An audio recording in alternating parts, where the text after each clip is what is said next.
Sarah Chun stood in front of her bedroom mirror, carefully removing her designer watch and diamond earrings. Her fingers trembled slightly as she wiped off her perfectly applied makeup and replaced it with a much simpler look, a quiet transformation that had been quietly taking root in her heart for some time. At 42, Sarah had built Tech Vision Enterprises from the ground up with her college friend Michael Torres. Together, they had turned their small tech startup into a billion-dollar company, with offices in 12 cities and a reputation for excellence. But lately, something had been bothering her, gnawing at her from the back of her mind. The reports from their newest satellite office in Seattle just didn't feel right. The numbers looked perfect, she muttered to herself, flipping through the weekly reports once more, the data flashing before her like a series of red flags. Too perfect. In her 20 years of business experience, Sarah had learned that when things looked too good to be true, they usually were. There had been a few times in her career when she had ignored the smallest of hunches, when things seemed off but she brushed them aside for the sake of growth or convenience. But now, she couldn't shake the feeling that something was being hidden in those pristine numbers. They didn't add up. They didn't feel right. It was during a late-night conversation with her old friend Maria, who worked as a cleaning supervisor at Tech Vision's Seattle office, that the idea had come to her. Maria had always told her that cleaning staff were like ghosts, visible yet invisible.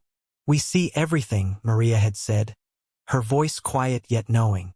"No one notices us, but we notice everything." That conversation had sparked something inside Sarah.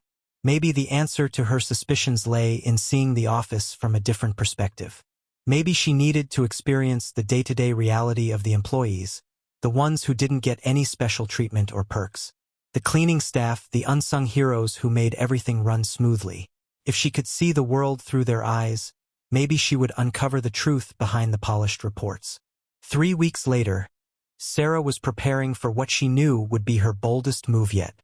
She had enlisted the help of her trusted executive assistant, Jenny, who was the only person outside of Maria who knew about the plan. Together, they had crafted a new identity for Sarah, one that would allow her to slip into the office unnoticed. Her new persona was Susan Chong, a middle-aged immigrant looking for honest work. The ID was legal and Sarah had registered it properly, but it was the key to maintaining her cover story. She picked up the worn-out backpack she had purchased from a thrift store and began packing it with the bare essentials. A simple lunch in cheap plastic containers, a used thermos, and a small wallet containing her Susan Chong ID. She looked at the uniform laid out in front of her. Dark blue, worn by thousands of cleaning staff across the country. The fabric was rough against her skin, so different from the silk blouses she usually wore. Her designer shoes were replaced with comfortable, but well-worn sneakers. As she dressed, Sarah felt a strange sensation, part excitement, part nervousness. The transformation was real now, and there was no turning back. She stood in front of the mirror, adjusting her uniform and practicing her new accent. "You new here," she said to her reflection, concentrating hard on the broken English she would need to use to ensure she wasn't noticed. "Very happy for job. Work hard." She had spent weeks with a language coach to perfect the accent. Not too strong, but just noticeable enough to make people dismiss her as a foreign worker, someone they wouldn't think twice about. The last thing she needed was for anyone to pay attention to her. When the day came, Sarah drove to the Seattle office, feeling a strange unease settle in her chest. Instead of pulling into her usual reserved parking spot with her Mercedes, she parked her rented Toyota Corolla in the far corner of the employee lot. It was 5:30 a.m., the time when the cleaning staff started their shifts. She could barely make out the dim outlines of the employees arriving. Quiet, invisible figures who shuffled in with their carts and supplies, ready to work. Maria met her at the service entrance, playing her part perfectly. The two women exchanged a brief, knowing glance as they entered the building together. Maria had arranged for Susan to be hired through her cleaning team, and only Maria knew Sarah's true identity. "Remember," Maria whispered as they walked through the corridors, "keep your head down, work steady, don't talk too much. That's how we survive." Sarah's heart pounded as she entered the building through the back door for the first time. From this perspective, the office looked entirely different, darker, bigger, and more imposing. The air was thick with the hum of fluorescent lights and the sounds of the early morning cleaning crew. They moved quietly through the halls, pushing their carts and carrying their supplies. No one spoke to each other, only nodding as they passed by, barely acknowledging one another's presence. Maria showed Sarah around quickly, pointing out the supply closets, the break room, the emergency exits, and the cleaning schedule. Sarah took it all in, making mental notes. She knew she had to perform her duties convincingly, without drawing any attention to herself. They practiced using the industrial vacuum cleaner, and Maria taught her how to properly clean office bathrooms, something Sarah had never done before in her entire career. "You clean third floor today," Maria instructed loudly, for the benefit of anyone within earshot. "Offices and meeting rooms, important people up there. Be careful. Be quiet. Don't disturb anything." As Sarah pushed her cleaning cart toward the elevator, she caught a glimpse of her reflection in the shiny elevator doors. Gone was Sarah Chun, the powerful co-founder of Tech Vision. In her place stood Susan Chong, the invisible cleaning lady. The transformation was complete. The morning passed in a blur of physical labor. Sarah's hands grew sore from scrubbing and wiping. Her back ached from vacuuming, and her feet throbbed from standing. She developed a new respect for the physical demands of the job. Around 8 a.m., office workers began arriving, walking past her without a second glance. Some even dropped fresh coffee cup rings on freshly wiped surfaces, as though she were invisible. By noon, Sarah had cleaned 15 offices and 2 meeting rooms. She had overheard 3 confidential conversations that no one thought she would understand, seen 2 employees crying in the bathroom, and witnessed a manager taking credit for his assistant's work during a video call. As she ate her packed lunch alone in the small break room designated for cleaning staff, Sarah thought about the days ahead. She had given herself 1 month to truly understand what was going on in this office. 1 month to experience life from a completely different perspective. 1 month to learn if her company was truly living up to its values.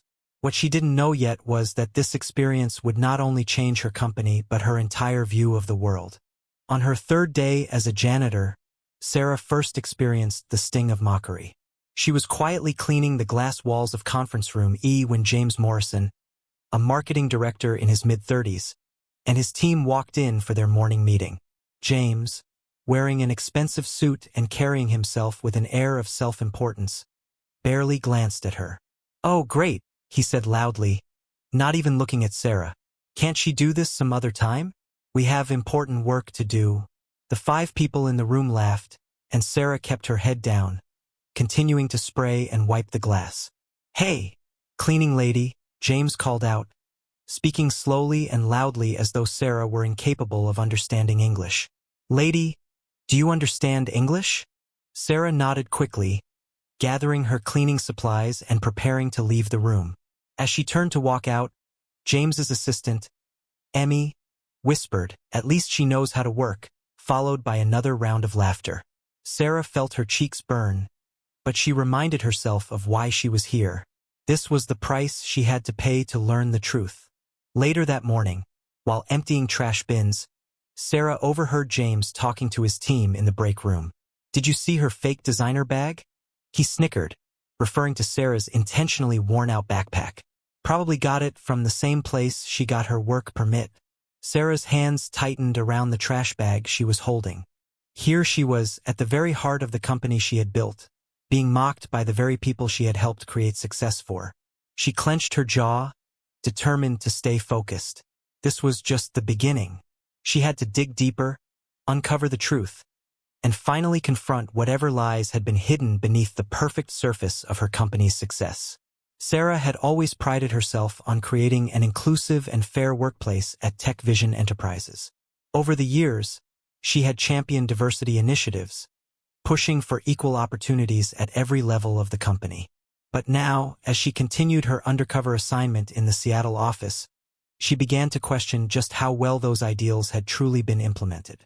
More than once, she had caught glimpses of a darker undercurrent within the company's culture, one that didn't align with the vision she had worked so hard to build. The mockery began to grow worse as the days passed, each one more painful than the last. The employees at the Seattle office had started a game called Clean Sweep, where they would deliberately spill coffee or drop food just before Sarah, disguised as Susan Chong, was scheduled to clean their area. The goal was simple, to see how quickly she could clean up the mess. They would time her, make bets, and laugh at her expense. New record. Tom from accounting announced one morning after Sarah rushed to clean up a cup of coffee he had deliberately spilled on the floor. 3 minutes flat. He looked around the office smugly, as if he had just won a great victory. Hey guys, that's like, what, $1 per minute in her salary? The group around him burst into laughter, clearly delighted by the game they had created at Sarah's expense. Sarah's cheeks burned with shame, but she remained composed. She documented everything in a small notebook she kept hidden in her locker, one that she used to record the names of the employees, the incidents she witnessed, and any patterns of behavior that caught her attention. During lunch breaks, Sarah would sit alone in the small break room designated for cleaning staff, jotting down her observations. The other cleaners rarely spoke to her, used to keeping to themselves for their own safety and survival. One rainy morning, Sarah was mopping the lobby when Lisa Chun, no relation to Sarah, walked in. Lisa worked in human resources and was known for her sharp tongue and high expectations. As Lisa walked across the wet floor, she slipped, despite the warning signs that Sarah had put up earlier. "Watch what you're doing," Lisa snapped as she steadied herself, glaring at Sarah. "Do you want to get sued? Do you even know what that means?" Sarah's heart sank. She had tried to make the area safe, but Lisa's tone was harsh and condescending. Sarah apologized quietly, in her practiced broken English, hoping to diffuse the situation, but it only seemed to irritate Lisa more. "James was right about you people," Lisa muttered loud enough for Sarah to hear, her voice dripping with disdain. "Can't even do a simple job right." The incident spread through the office quickly, but not because of Lisa's behavior.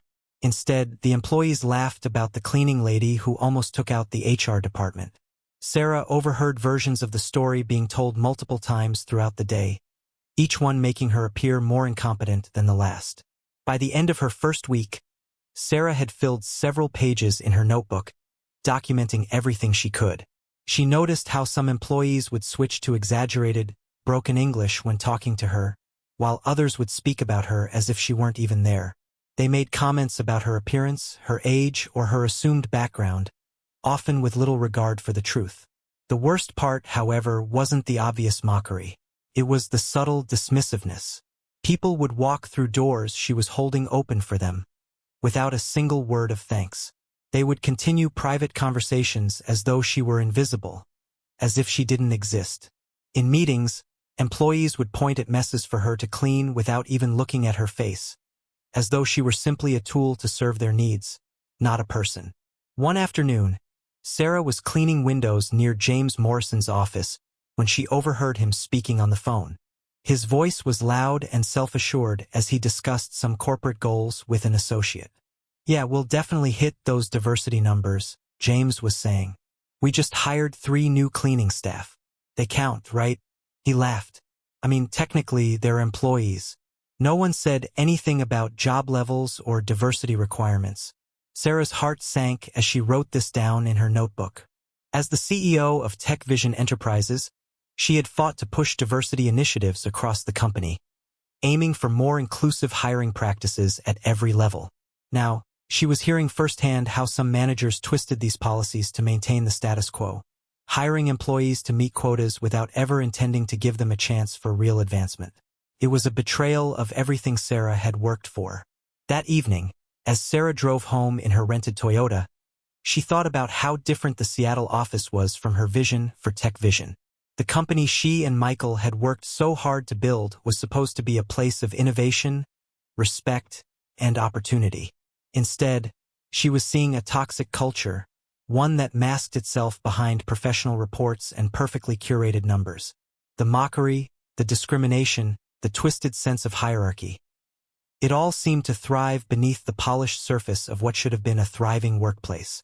And the worst part? The very people mocking her and making these cruel jokes had no idea who she really was. They were laughing at the CEO of the company. By the time Sarah entered her second week as Susan Chong, the patterns within the office culture became more apparent. Like a hidden camera embedded in the walls, she was a quiet observer of the daily dramas that unfolded around her. Sarah watched as James Morrison, the unofficial king of the office, took credit for the work of others with shocking regularity. One morning, while cleaning near James's office, Sarah overheard a conversation between James and Jenny Martinez, a young programmer who was eager to present her new software solution to him. This code could save the company millions in processing time, Jenny explained excitedly, showing James her laptop with the new program she had designed. Sarah pretended to dust nearby shelves, but she listened carefully. 2 hours later, Sarah was cleaning the conference room when she overheard James presenting the same idea to senior management during a video call. "I've developed a breakthrough solution," James announced proudly, using Jenny's exact words and code. The young programmer, who had been quietly sitting in the corner, looked furious, but she remained silent. Sarah could see the frustration in her face, knowing that her hard work had been stolen and claimed as someone else's. The office dynamics became clearer with each passing day. Sarah saw how the hierarchy operated. At the top were James and his inner circle, followed by the regular employees, and at the bottom the support staff, the cleaners and maintenance workers. She noticed the kitchen staff would scramble to hide their coffee cups whenever James's group entered the break room. The mail delivery person would wait by the door rather than entering certain offices. One day, Sarah was cleaning the women's bathroom when she found Ma, a new data analyst, sitting in one of the stalls, quietly crying. "Are you okay?" Sarah asked in her practiced broken English, offering her tissues. "They did it again," Ma whispered, clearly grateful for someone to talk to. "They invited everyone from the team to lunch except me and David. They said it was just a coincidence, but I know it wasn't." Sarah added this to her growing mental list of injustices she had observed. She had already noticed how David, an excellent analyst, was consistently overlooked for important assignments despite his impeccable work record. The office politics were deeply ingrained in the culture, and it was becoming more obvious each day that only a select few were given the opportunities to succeed. Sarah also witnessed Lisa from HR warning certain employees about upcoming layoffs, giving them time to prepare, while leaving others completely in the dark. She observed how meeting rooms were assigned. James's favorites got the best spaces with views of the city, while others were stuck in windowless rooms at the back of the building. During team meetings, Sarah would quietly empty trash bins while watching the dynamics unfold. Junior employees who suggested ideas were often dismissed, while if one of James's favorites repeated the same idea later, it was praised as brilliant. She noticed how female employees had to work twice as hard to be heard, often being interrupted or talked over. One particular conversation stood out. Sarah was cleaning near the IT department when she overheard a conversation between James and Tom from accounting. "Move some of the bonus money from Martinez's and Wong's departments to our team," James was saying. "Corporate won't notice if we adjust the performance metrics a bit. They never check the details anyway." Tom laughed. "What about that email from headquarters about fair bonus distribution?" James scoffed. "Please, like anyone from corporate ever actually comes here." Sarah had long been proud of her role in creating an inclusive and fair workplace at Tech Vision Enterprises. She had worked tirelessly to promote diversity, equal opportunities, and mutual respect across every level of the company. But now, as she continued her undercover role in the Seattle office, Sarah began to see just how far the gap had grown between her vision and the reality of what had taken root in this branch.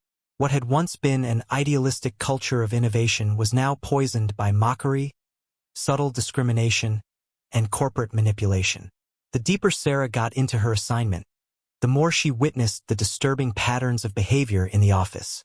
She saw how some employees had started a cruel game called Clean Sweep, where they would spill coffee or drop food just before Sarah was scheduled to clean. They would time her, placing bets on how quickly she could clean up the mess they had deliberately made, all the while laughing at her expense. "New record," Tom from accounting shouted one morning as Sarah scrambled to clean up a spilled cup of coffee he had intentionally knocked over. 3 minutes flat. "Hey guys, that's like, what, $1 per minute in her salary?" The group around him burst into laughter, clearly finding amusement in Sarah's discomfort. It was a game to them, one that made Sarah feel small and insignificant. She kept her composure, but inside, her heart sank. Every incident was carefully documented in a small notebook hidden away in her locker.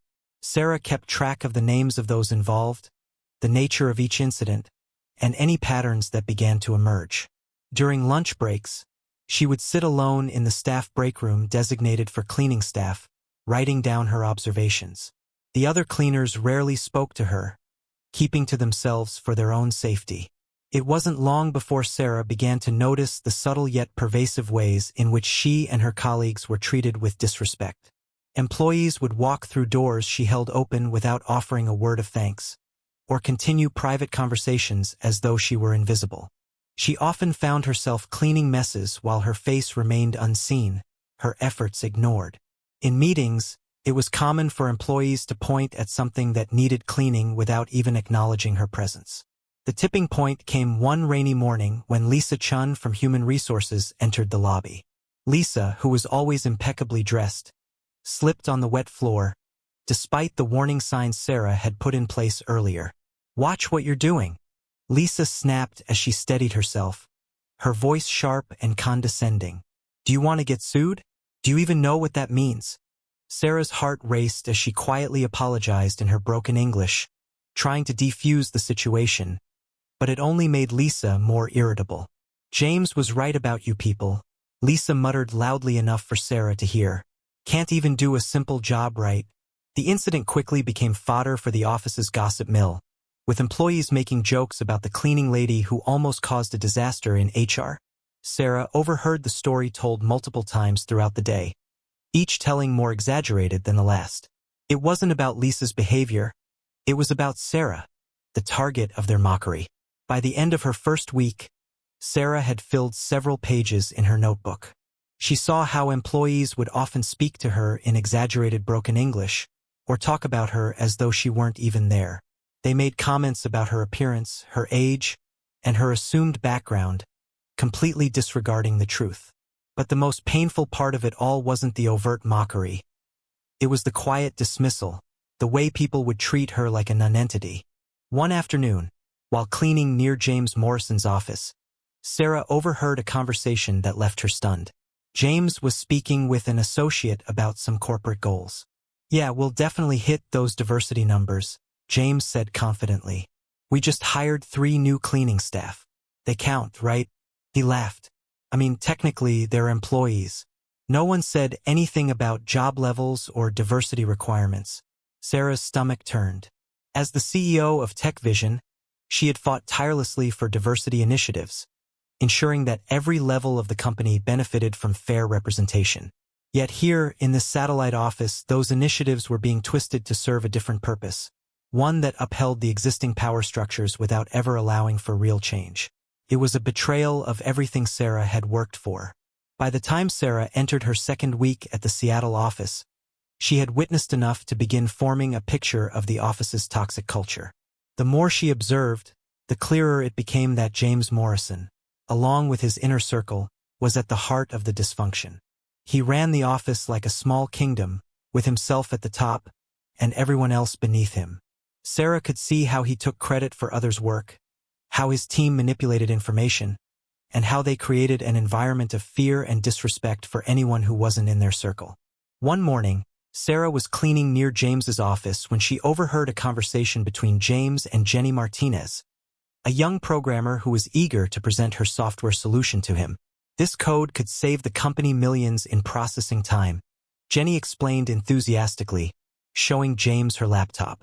Sarah pretended to dust nearby, trying not to be noticed, but her attention was focused on the conversation. 2 hours later, Sarah was cleaning the conference room when she overheard James presenting the exact same solution to senior management during a video call, using Jenny's words as if they were his own. "I've developed a breakthrough solution," James said proudly, presenting Jenny's work as his own. Jenny, who had been silently sitting in the corner, looked furious, but she remained quiet. Sarah could see the anger and frustration in her eyes. The hierarchy was clear.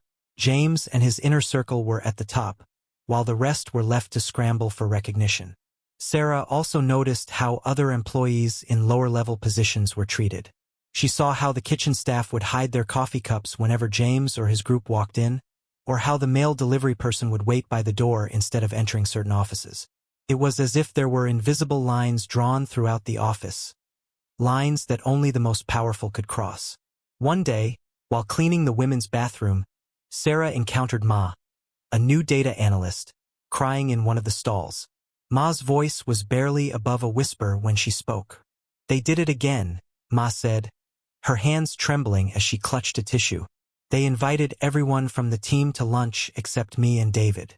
They said it was just a coincidence, but I know it wasn't." Sarah added this to her mental list of injustices. She had already noticed how David, a brilliant analyst, was consistently overlooked for important assignments, despite his excellent work record. The office politics were undeniable. Only a select few got the opportunities they deserved, while the rest were left out. The control of information in the office was perhaps the most disturbing thing Sarah observed. James's team kept two sets of reports, one showing the real situation in the office and another version that was polished for corporate headquarters. Sarah discovered this by accident while emptying James's trash and finding discarded drafts of reports that were dramatically different from the finalized versions sent to headquarters. The treatment of the cleaning staff was the worst of all. Sarah's colleagues had shared stories of denied breaks, unpaid overtime, and how complaints to HR were often mysteriously lost or ignored. Maria, the cleaning supervisor, confirmed that the treatment had only gotten worse since James had taken over management of the office. By the end of her second week, Sarah had filled an entire notebook with her observations. The office had become a microcosm of corruption, a place where respect and fairness had been replaced by abuse, manipulation, and exploitation. It was like a disease had taken root, spreading through every level of the organization, infecting everything it touched. That Friday evening, as Sarah changed out of her cleaning uniform in the small staff locker room, she overheard James's voice echoing down the hallway. "Make sure the cleaning lady finishes the conference room early tomorrow," James ordered, his tone dripping with disdain. "We can't have her disturbing my presidential presentation. Some big shots from corporate might actually show up." Sarah smiled to herself, knowing exactly how right James was about corporate showing up, and how close they already were. The morning of James's big client presentation began like any other. Sarah arrived early at 5:30 a.m., changed into her cleaning uniform, and started her usual routine. But today felt different. The office buzzed with nervous energy as employees prepared for the important meeting with potential investors. Sarah carefully cleaned the main conference room, making sure every surface sparkled, all while hearing James rehearse his presentation in his office. "Our company values diversity and innovation above all else," he said loudly, the irony of his words almost too much to bear. Around 9:30 a.m., well-dressed executives began to arrive. Sarah recognized many of them from previous business meetings, but none of them recognized their CEO in her janitor's uniform. She kept her head down, dusting nearby surfaces while overhearing their conversations. James greeted everyone with fake warmth, boasting about the company's innovation. But the breaking point came just minutes before the presentation was set to begin. As Sarah was finishing up cleaning in the hallway, James walked past with his expensive coffee in hand. They locked eyes for a brief moment, and with a cruel smile, James tilted his coffee cup, deliberately spilling the hot liquid across the freshly cleaned floor. "Oops," he said loudly, ensuring everyone could hear. "Cleaning lady, we need this cleaned up immediately. We've got important people here today." Sarah looked at the mess and then at her watch. She was scheduled to clean the break room next, but James wasn't interested in her schedule. He stepped closer, his voice echoing through the hallway. "I don't think you understand how things work here," he said, his voice dripping with condescension. "When I tell you to clean something, you clean it immediately. I could have you replaced in an instant. There are dozens of people waiting for a job like yours." The hallway fell silent. Executives looked on, and Sarah could feel the weight of their stares. Jenny Martinez, who had been walking by with presentation materials, stopped in her tracks and stared at the scene unfolding before her. But no one intervened. "Clean it up now," James demanded, his voice rising. Sarah took a deep breath, her hands gripping her cleaning cloth. In that moment, she saw everything that was wrong with the culture of the office: bullying, power abuse, and the complete disregard for human dignity. It was a microcosm of the very issues she had been documenting. With steady hands, Sarah bent down and began cleaning the spilled coffee.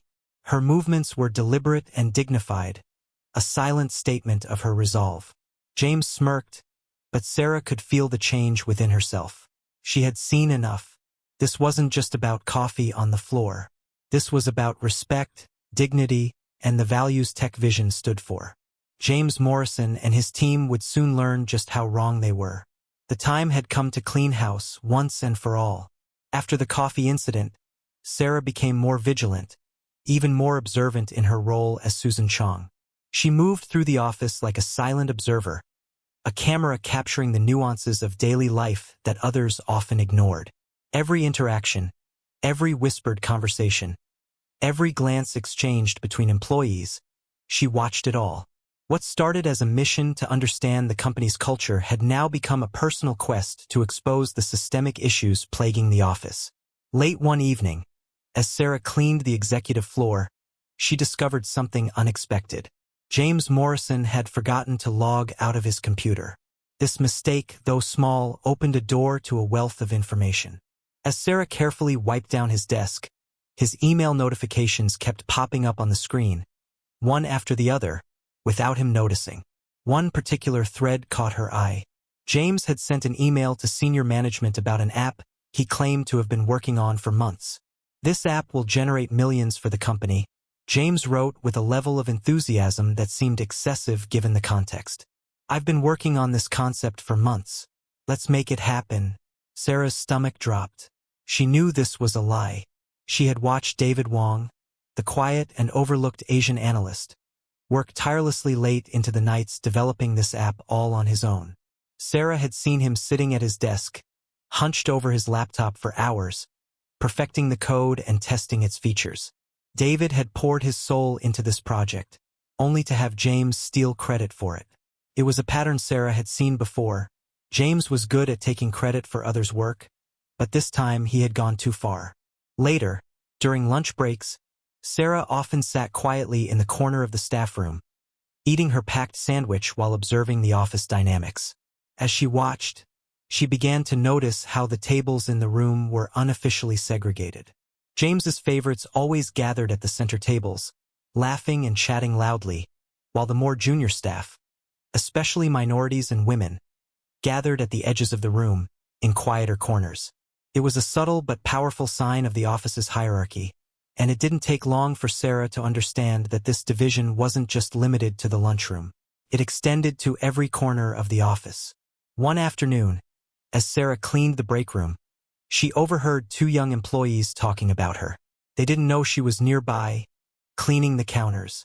"Did you hear about Sarah Chen, the co-founder?" one of them said. "She's never around. I heard she's too busy counting her millions. She probably spends all her time traveling on the company's dime," the other one added. "Must be nice to be at the top." Sarah smiled sadly behind her cleaning cloth. If only they knew that their co-founder, Sarah Chun, was actually wiping down their tables and cleaning their bathrooms in a janitor's uniform. If they only knew the truth. The most revealing moments, however, came during the after hours. As part of the cleaning staff, Sarah had access to the office when most employees had gone home, and it was in these quiet hours that the real culture of the office revealed itself. She watched Jenny Martinez, the talented programmer, stay late every night, perfecting her code while James took credit for it the next day. She saw Ma crying in the bathroom after being excluded from another team lunch, and she witnessed David Wong, the brilliant but underappreciated analyst, quietly helping new interns with their projects, always behind the scenes and never seeking recognition. She also noticed the small acts of kindness that occurred in the office, unnoticed by most. Jenny shared her lunch with the security guard who often missed his break, and the maintenance man fixed employees' personal laptops for free during his lunch hour. These were the unsung heroes of the office, the ones whose contributions were never acknowledged, while those who played the corporate game reaped the rewards. One night, while cleaning the HR office, Sarah made an unsettling discovery.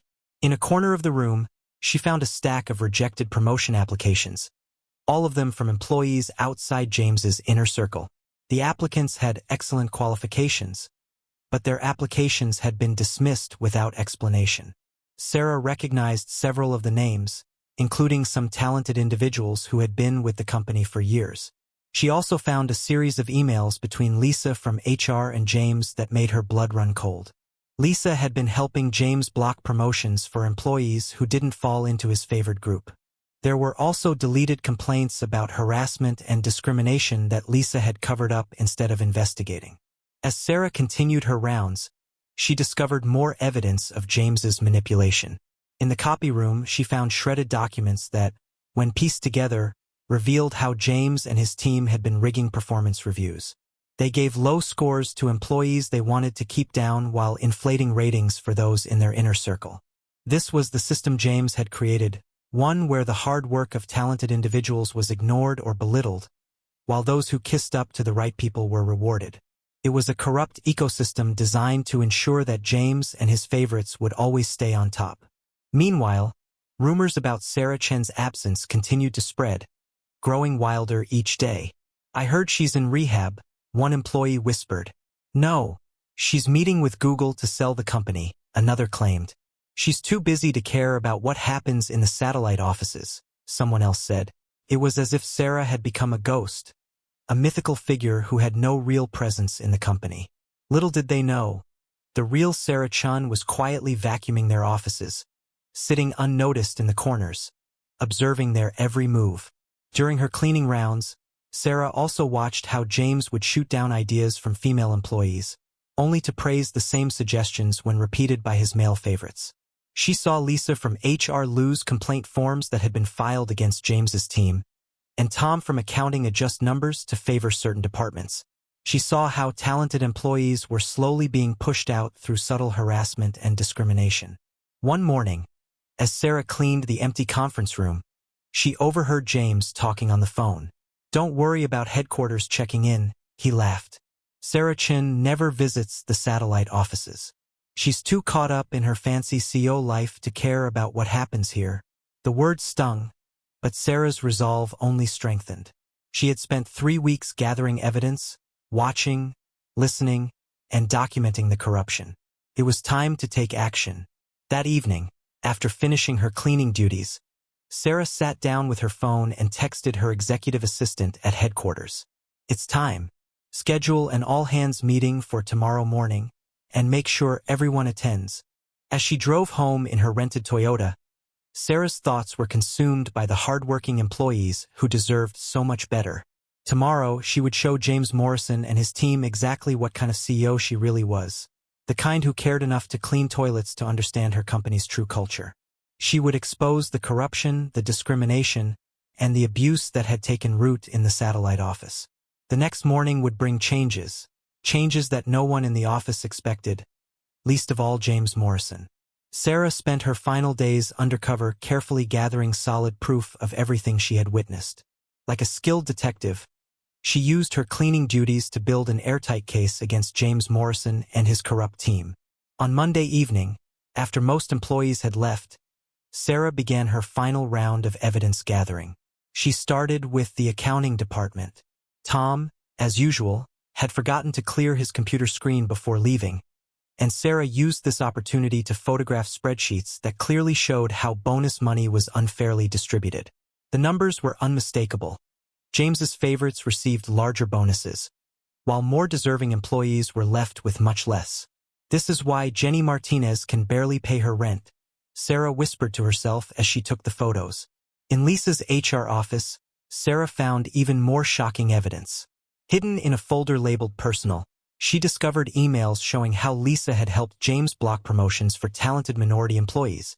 There were also deleted complaints about harassment and discrimination, all of which Lisa had conveniently swept under the rug instead of investigating. Sarah remembered Ma crying in the bathroom and David's ideas being stolen. Now she had proof of why their careers had never moved forward. The most damning discovery came later that week when Sarah cleaned James's office late at night. While emptying his trash, she found torn pieces of paper.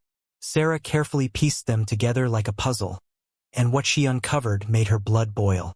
The papers revealed a secret plan for James to take credit for David Wong's app design and sell it to another company for personal profit. Taking credit for others' work in meetings wasn't enough for James. He planned to steal their ideas entirely. Sarah also collected video evidence. She placed her phone discreetly during her cleaning rounds, recording how James and his team treated other employees. One video showed James yelling at a junior programmer for pointing out a mistake in his presentation. Another video captured Lisa from HR dismissing a complaint from an employee who had been unfairly passed over for a promotion. The evidence was undeniable. Sarah had everything she needed to expose James Morrison and his corrupt team. The time had come to take action, and Sarah was ready to show everyone the truth. Tomorrow would be a new day for Tech Vision, and it would start with a powerful reckoning. After weeks of gathering evidence, Sarah knew it was time to act. The intensity of her investigation had been building for weeks, with each new discovery only reinforcing her resolve. She had witnessed countless injustices, from discriminatory practices to harassment and outright theft, all perpetrated by the people who were supposed to lead the company. She had become an invisible presence in the office, someone whose every move was unnoticed, but who had seen it all. During her time as Susan Chong, Sarah had discovered countless moments of injustice. She had overheard Lisa making racist jokes about the cleaning staff during a lunch break, and she had witnessed the way James and his team made life difficult for the very employees they were supposed to be supporting. But the security cameras helped too. Sarah had a valuable ally in the security guard, a friendly man who had no love for James.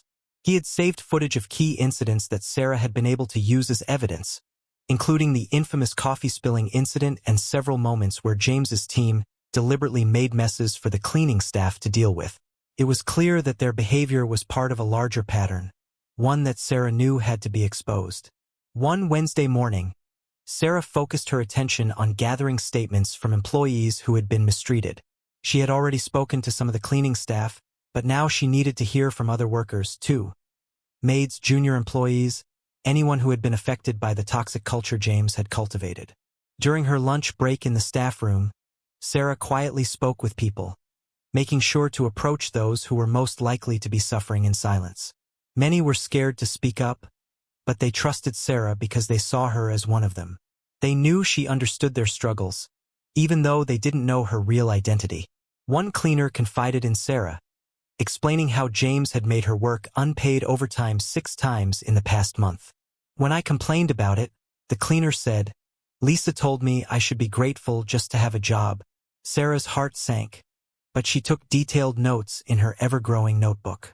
It was now filled with dates, names, specific incidents, every little detail that could help bring justice to these mistreated workers. Along with the statements, Sarah also had photographs of falsified reports that James had sent to headquarters, reports that were a complete misrepresentation of the real situation in the office. They were designed to cover up the harassment and manipulation that had become the company's new normal. One of the most valuable pieces of evidence came from Jenny Martinez. Sarah was cleaning near Jenny's desk when she overheard the young programmer on the phone with her mother. Jenny's voice was trembling, and Sarah could hear the quiet sobs. "Yes, Mama," Jenny said. "They took credit for my code again." Sarah's heart went out to her. Jenny was clearly distraught, but she also sounded determined. "I saved all the original files with timestamps," she continued, her voice barely a whisper. "But I just don't know what to do with them." Sarah made a special note of this. Jenny's files would be crucial in proving who had really created the code that James had presented as his own. If Jenny's timestamps were accurate, they would show the truth, that Jenny had developed the code, not James. It was the perfect piece of evidence to dismantle the lies James had been spreading about his team's work. By Thursday afternoon, Sarah had gathered an overwhelming amount of evidence. She had collected 47 photographs of falsified documents, 23 videos of inappropriate behavior, 15 voice recordings of discriminatory comments, and 32 written statements from mistreated employees. She had copies of 28 ignored harassment complaints, proof of bonus money being unfairly distributed, evidence of stolen ideas and projects, and so much more. Each piece of evidence told the same story. James Morrison and his leadership team were corrupt, unethical, and had abused their power for far too long. That evening, Sarah organized everything into clear, detailed files. She made multiple copies of the files and stored them securely in 3 different places. No one could deny or hide this evidence. The time had come to clean up this mess, but not with a mop this time. Sarah had done the hard work of gathering the truth, and now it was time to take action. With that thought in mind, Sarah sent out 2 important emails that night. The first was to her executive team at headquarters, attaching all the evidence she had collected. The second was to the satellite office staff, announcing a mandatory all-hands meeting for the following morning. She knew that the meeting would be the perfect opportunity to confront James and his team, to reveal the truth to everyone in the room. Sarah would make sure they all knew what had been happening behind the scenes. As Sarah packed away her cleaning uniform for the last time, she took one last look around the quiet office. Tomorrow, everything would change. James Morrison and his team had no idea that their cleaning lady had been quietly building a case that would end their careers. Sarah had been the invisible observer for so long, but now it was time for her to become very visible indeed. The morning of the all-hands meeting was sure to bring a shock to everyone who had been unaware of the truth for so long. The morning of the meeting arrived with an unusual energy in the office. Employees could sense that something was different. There was a strange tension in the air. Security guards stood at every entrance, and several important-looking people from headquarters filled the reception area. James Morrison walked in, wearing his most expensive suit, confident as always. He probably assumed it was just another boring company update, something to get through. "I'll make sure to keep everyone awake with some jokes about our cleaning lady," he said to his team, straightening his tie. "This should be fun." At 9 a.m. sharp, all employees gathered in the main conference room. Sarah arrived early, still dressed in her cleaning uniform, and quietly began wiping down the tables as she always did. She noticed Jenny Martinez and David Wong sitting in the back while James and his inner circle claimed the front row seats. The usual dynamic was in place, and Sarah felt the weight of it all. "Where's the video team from headquarters?" James asked lazily, glancing around the room. They usually broadcast these meetings. Nobody had an answer. At 9:15 a.m., Lisa from HR stood up to start the meeting, but before she could speak, Sarah straightened up from her cleaning position and walked to the front of the room. The room fell silent, confused by the cleaning lady's strange behavior. "What do you think you're doing?" James called out, his voice dripping with disdain. "We're about to start an important meeting. Get back to your cleaning." Sarah turned to face the room, her heart pounding. She reached up and removed the plain glasses she had been wearing as part of her disguise. Then, in perfect English, she spoke, her voice calm but authoritative. "Actually, James," she said, "I called this meeting." The room fell silent. James's face turned white, and Lisa dropped her phone in shock. The entire front row seemed to shrink in their seats. In the back, Jenny Martinez's mouth fell open in shock. "For those of you who don't recognize me without my usual business attire," Sarah continued, "I'm Sarah Chun, co-founder and CEO of TechVision Enterprises." The effect was immediate. The room was stunned into silence. Sarah had gone from being the invisible janitor to the commanding CEO in a matter of seconds. "For the past month," Sarah continued, "I've worked as a member of our cleaning staff in this office. I wanted to understand why our satellite office's reports seemed too perfect, why employee turnover was so high, and why innovation seemed to have stopped." She clicked a remote and screens around the room came to life. "What I found was disappointing, to say the least." Sarah clicked through the slides, each one more damning than the last. For the next 20 minutes, she presented the evidence she had gathered. She showed videos of James bullying employees, documentation of stolen ideas, proof of bonus manipulation, and records of covered-up complaints. "Jenny Martinez," Sarah called out, "would you like to explain who really created the code that Mr. Morrison presented as his own last week?" Jenny stood up, trembling but determined. "I did," she said clearly, her voice strong. "I have all the original files with timestamps to prove it." David Wong stood next. "And I'd like to tell everyone about the app design that was about to be sold without my knowledge," he said. The room erupted in whispers as David explained how his work had been stolen. with James trying to take credit for it. James tried to stand, but security guards moved closer to the doors, blocking his path. But the most disturbing thing Sarah had discovered, she said, was how this office treated people they thought weren't important. The cleaning staff, junior employees, minorities, anyone without power. Sarah played the video of James spilling coffee and threatening her job. Several people in the room looked away in shame. I built this company on values of respect, innovation, and equal opportunity, Sarah declared, her voice growing stronger. What I've seen in this office goes against everything Tech Vision stands for. She then announced the changes that would be coming. James Morrison and his entire leadership team would be removed from their positions, and an independent investigation would be launched into the practices at the satellite office. The room was silent. The invisible observer had become the visible force for change. The meeting was over, but the real work had just begun. The changes that Sarah Chun set in motion after her dramatic revelation were immediate and far-reaching. Effective immediately, the leadership team responsible for the toxic culture at Tech Vision was fired. Security was called to escort James Morrison, Lisa from HR, and Tom from accounting out of the building. Sarah didn't stop there. She made sure that the promotion process, which had been unfairly manipulated under James's regime, would be re-examined and corrected.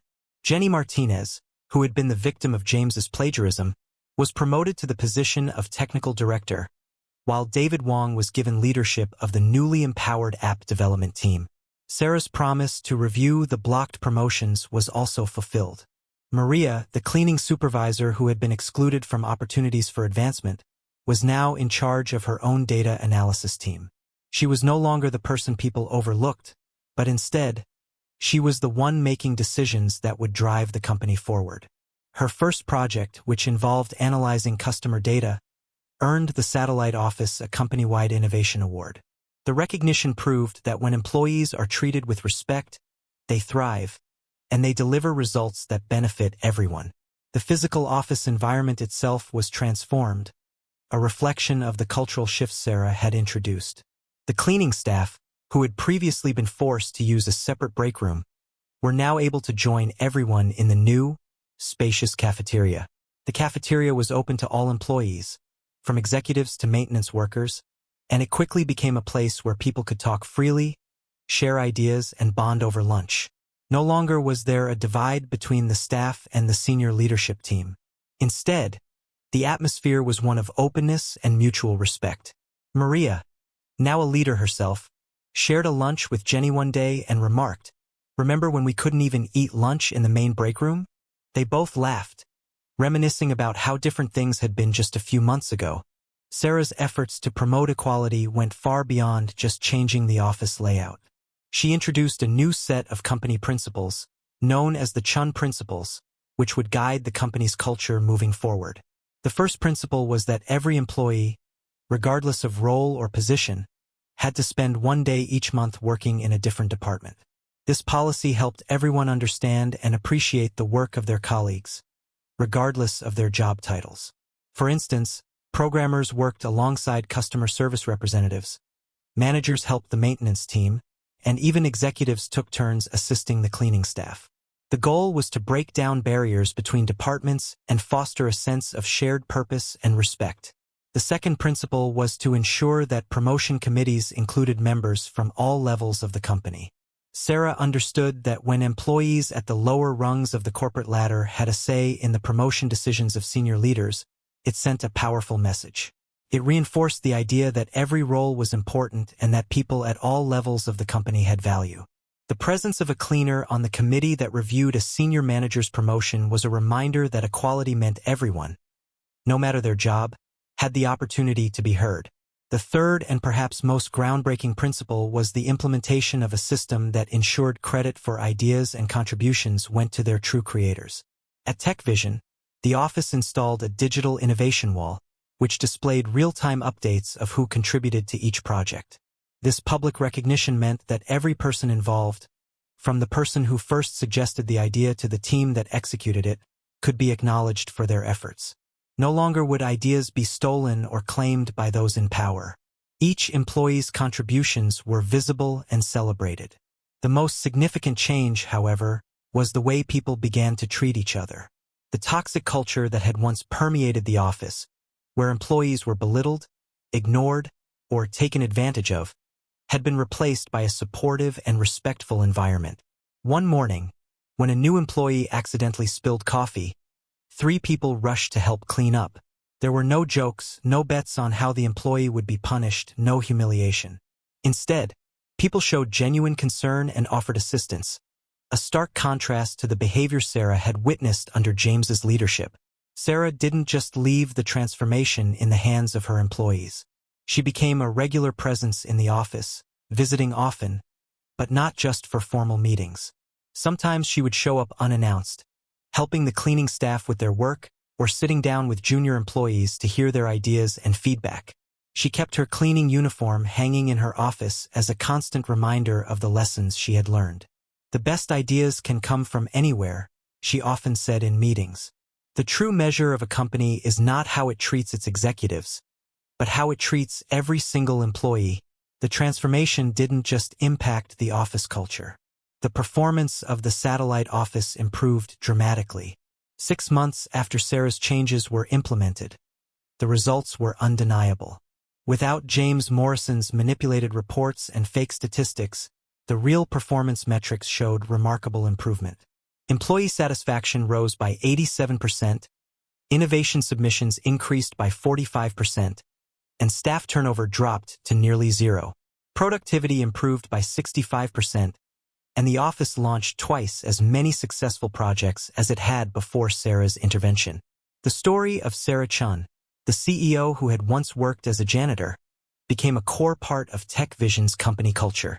New employees learned about it during orientation, and other companies took note, studying Sarah's leadership as an example of how to create a truly inclusive and empowering workplace. Business schools even taught it in their management classes, using Sarah's approach to leadership as a model for creating organizational change. A year after Sarah's revelation, she organized a special celebration at the office to commemorate the anniversary of the changes. Everyone attended, from the newest intern to the maintenance staff who had witnessed the entire transformation. The cafeteria was filled with laughter and conversation as employees shared their memories of the changes. Jenny Martinez, who had become a beloved leader in the company, stood up to make a toast. "A year ago, this office taught us that titles don't define people," she said, her voice filled with emotion. "Our CEO showed us that true leadership means seeing the worth in every person, no matter what job they do." Sarah smiled as she looked around at her transformed office. She saw Mai, who had once been excluded from opportunities, confidently presenting her latest project. She saw David mentoring new team members, helping them grow and succeed. She saw Maria, now a supervisor, training a new group of employees on respect in the workplace. The office had become a place where every employee felt valued, heard, and empowered. The old signs that had once separated executives from staff, executive floor, and staff only, had been replaced with a single message that hung in the lobby of TechVision. Every role has value, every voice matters. Sarah had not only changed the way the company operated, she had built a community where dignity, respect, and opportunity were available to everyone, regardless of their title or job description. The cleaning lady who had changed everything had not just created a better workplace. She had created a culture of true equality and respect.